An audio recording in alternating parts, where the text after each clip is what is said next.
আসসালামু আলাইকুম। দেশ বিদেশ টিভি থেকে হুসেন বলছি। আমার চ্যানেলে সবাইকে স্বাগত।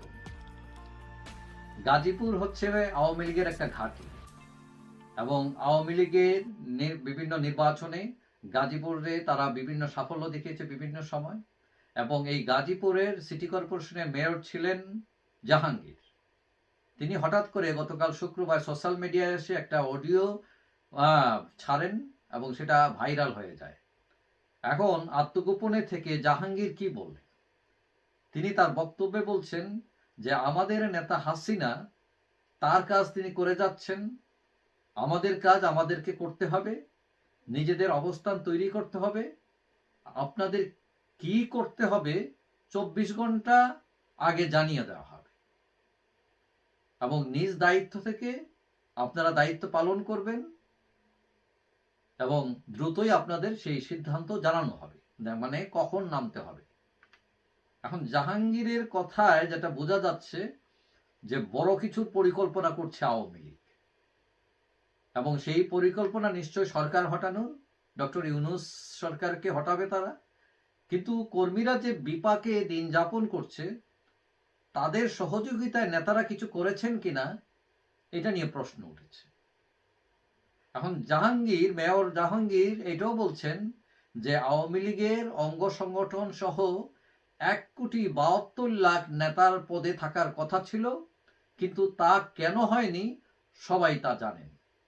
আমাদের ভুল ত্রুটি ছিল, তাও সবাই জানেন। আমরা কেন্দ্রীয় আন্তর্জাতিক নেতা হয়েছি, কিন্তু ওয়ার্ডের খবরই আমরা জানি না। ওয়ার্ডে ওয়ার্ডে অবস্থান তৈরি করতে হবে এবং ওয়ার্ডে ওয়ার্ডে অবস্থান তৈরি করলেই সারা দেশে অবস্থান তৈরি হয়ে যাবে। এখন এই যে একটা ফতোয়া দিলেন জাহাঙ্গীর, কথা বলা কিন্তু অনেক সহজ, কিন্তু করাটা অনেক কঠিন।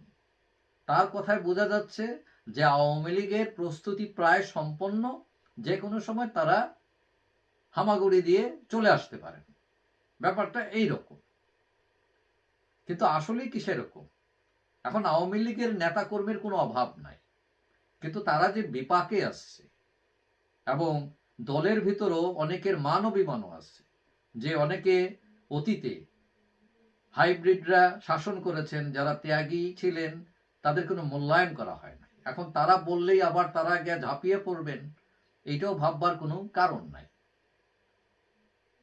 এখন বৈষম্য বিরোধী যারা আছেন নাগরিক পার্টির, তারা জাহাঙ্গীরের বক্তব্যকে হুমকি হিসাবে দেখছেন এবং তারা বলছেন যে এদেরকে প্রতিহত করা হবে এবং তারা বলছেন যে আওয়ামী লীগ দেশে অস্থিতিশীল অবস্থা তৈরির চেষ্টা করছে।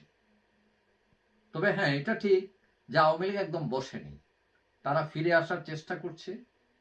তবে জোর করে 15 বছর ক্ষমতায় থাকতে গিয়ে আওয়ামী লীগ অনেক অপকর্ম করেছে এবং তার উঠে দাঁড়াতে এখানেই হচ্ছে সমস্যা। কারণ আওয়ামী লীগ এখন ইমেজ সংকটে পড়েছে। তবে আওয়ামী লীগ বিশাল দল, তারা হয়তো একসময় কাটিয়ে উঠবে, কিন্তু প্রশ্ন হচ্ছে যে কখন উঠবে। যাই হোক, সেটা নির্ভর করবে আওয়ামী লীগের কৌশলের উপর, তার নেতা কর্মীদের অংশগ্রহণের উপর এবং যে বিভিন্ন রাজনৈতিক শক্তি আছে তাদের অবস্থানের উপর। যাই হোক, সবাই ভালো থাকবেন। আশা করি দেখা হবে অন্য কোনো ভিডিওতে ইনশাআল্লাহ।